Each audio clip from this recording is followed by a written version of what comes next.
Hi there! It is so good to see you back.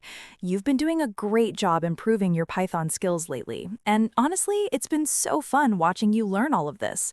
Today, we're going to take the next step and talk about something called variables. Now, you might remember from our last lesson that we learned all about the print statement. If you haven't seen that one yet, you might want to go back and check it out first, just so you're totally caught up. But if you're ready, all right, let's jump in. I want you to think of a variable as a box, like just a regular cardboard box.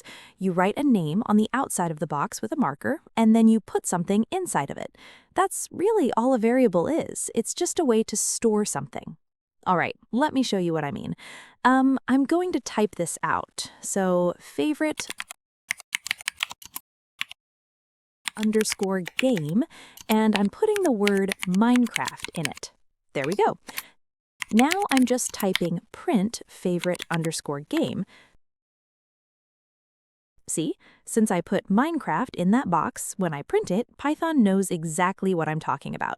Oh, and notice that little underscore between the words? We'll get to why we do that in a second. Now, let's talk about the equal sign for a second. It's a little different than what you learned in math class. In Python, the equal sign is like an arrow. It's saying, hey, take this thing on the right and put it into the box on the left. It only goes in that one direction. It's all about storing things. All right, let's try another one. Let's say player underscore level, and I'll set that to 1. Now I'm typing print player underscore level, and it shows 1. Pretty simple, right? But here's why we call them variables. It's because the stuff inside the box can change. Think about a video game. You don't stay at level 1 forever. All right, watch this. If I type player underscore level equals 2, look at that, level up. Now when I print it, it shows 2. The old number, it's just gone. It's replaced by the new one. Python just tosses out the old value and keeps the new one. You don't have to do anything extra. You just give it the new information and Python's like, okay, I've got it. Now, there are a few simple rules for naming your boxes. Python is a little picky about this, so listen close.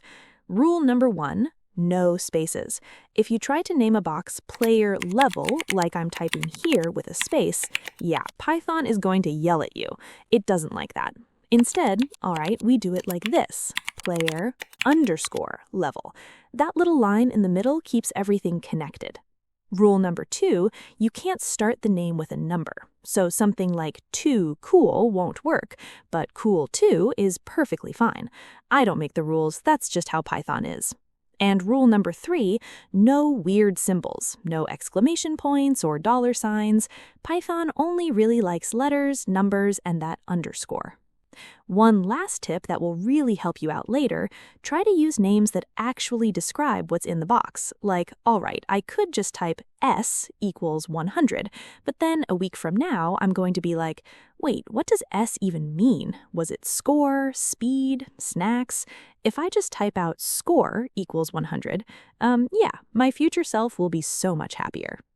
So to just wrap everything up, variables are like named boxes. You use the equal sign to put things inside them, and you can change what's inside whenever you want. Just make sure you follow those naming rules so everything runs smoothly. In our next lesson, we're going to talk about the different kinds of things you can put in these boxes, like numbers versus text. But for now, all right, go ahead and try making a few variables of your own.